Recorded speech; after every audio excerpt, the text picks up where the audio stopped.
Necrotic Chronomancer, and also Nechronomancer, is what you get if you combine the damage output of a calendar class with a full AoE skill set.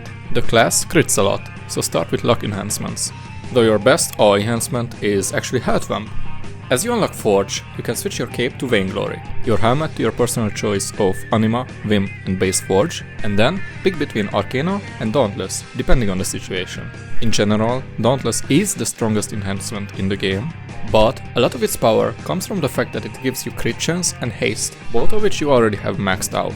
Arcana, on the other hand, is good because of how often you can apply it with your low cooldown AoE basic attack. Health Vamp is good for the same reason. You can use Fate Tonics, potent Destruction Elixirs, and potent Honor Potions. This is fairly standard for a crit-based DPS class. Your skills 2 and 3 are fairly spammable, so use them for damage together with your auto attack. Your 4 is your nuke. You can choose to use it on high health monsters, or just cast it on cooldown if you're not paying attention. 5 cleanses your self-DOT, but also resets your Chaos Rift. I tend to just use it once after pressing 4. The solo DPS of the class belongs at the top of the A tier. It's slightly better than free-to-play soloing classes, but just shy of dedicated Chrono nukers. It relies partially on DOTs for damage output, which reduces its boost ability. The 51% boost from NSOD only results in an actual increase in damage of 44%. It's an amazing farming class, but it does have a high overkill ratio, meaning up to 50% of your damage goes towards monsters that were already gonna die. This is less of a problem if you're using Arcana or fighting high health monsters.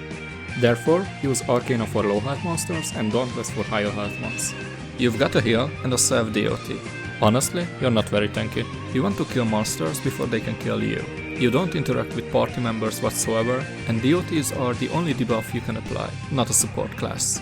You should avoid ultra fights because of your lack of supportive abilities and survivability. We did actually manage to kill a couple ultras, but I suspect that's got more to do with my teammates rather than my own contribution. Your crit chance and range are good for PvP, but other classes can do way more unfair things.